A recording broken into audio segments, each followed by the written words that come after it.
खैबर पख्तूनख्वा एक ऐसा सूबा है कि जो पिछले कई दहाइयों से वॉर और टेरर या अफ़गानिस्तान में जो जंग चल रही है उसकी वजह से डायरेक्टली और इनडायरेक्टली इफ़ेक्ट है।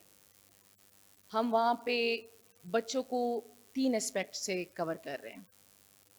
एक वो बच्चे हैं जो नॉर्मल हैं, दूसरा वो बच्चे हैं जो डिसेबल्ड हैं। चूँकि वॉर और टेरर की वजह से या रेडिएशंस की वजह से अनफॉर्चुनेटली खैबर पख्तूनख्वा में अब हर दूसरे घर में एक डिसेबल्ड बच्चा है।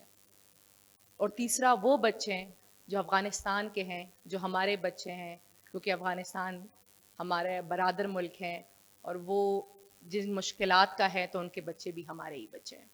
हमने ज़मुंग कोर के नाम से एक इनिशिएटिव लिया था। ज़मुंग कोर पश्तो में एक वर्ड है जिसकी उर्दू ट्रांसलेशन है मेरा घर।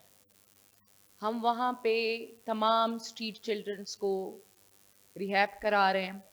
हम उनको रेस्क्यू करते हैं, फिर उनकी जो सोशो साइकोलॉजिकल जितनी भी कॉम्प्लिकेशंस हैं और उनकी रिहैब कराते हैं और फिर उनको वहाँ रखते हैं। वो एक बोर्डिंग स्कूल है, state of the art structure है, जहाँ पे हम एक घर की तरह उनको तमाम तरह सहूलियात दे रहे हैं। एक घर की तरह वो रहते हैं, जिस तरह नॉर्मल घर हो वहाँ पे उनको तमाम फैसिलिटीज़ दी जाती है। Education, health, creational activities, recreational activities, technical skills development, सारा कुछ हम कराते हैं। हम स्ट्रीट चिल्ड्रन को अपने बच्चे समझकर उनको फैसिलिटेट करा रहे हैं। इस टाइम सूबे में हमारे साथ जो मेजर 4 ज़मुंग कोर चल रहे हैं हर रीजन में।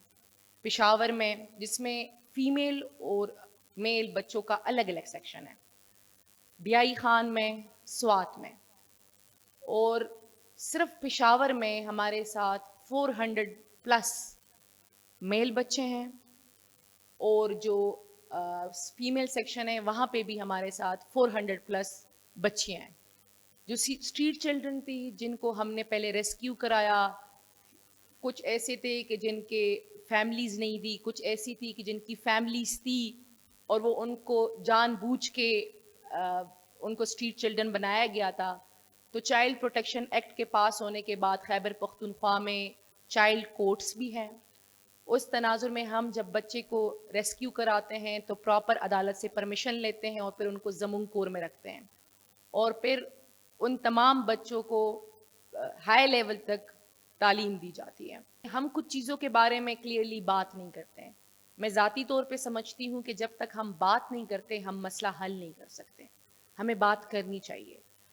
तो जितने भी बच्चे हमारे एब्यूज़ होते हैं या जो ड्रग्स में यूज़ होते हैं, हम उनको रेस्क्यू करते हैं, हम उनको चाइल्ड प्रोटेक्शन यूनिट्स में रखते हैं, उनकी मेडिकल ट्रीटमेंट होती है, उनकी साइकोलॉजिकल ट्रीटमेंट होती है और फिर हम उनको रेफ़र करते हैं। अगर उनके पेरेंट्स हैं और कुछ वजूहात की वजह से, पावर्टी की, जिस तरह मेरी बहन ने ज़िक्र किया कि उसकी वजह से ज़्यादातर बच्चों को जानबूझ के स्ट्रीट चाइल्ड बना दिया जाता है, तो उस वजह से हम उनको जब पूरा उनको फैसिलिटेट कर ले तो हम उनके या वापस कर देते फैमिलीज़ को, और अगर फैमिलीज़ फिर अफोर्ड नहीं कर पाती तो हम उनको ज़मुंग कोर की तरफ रेफ़र कर लेते हैं।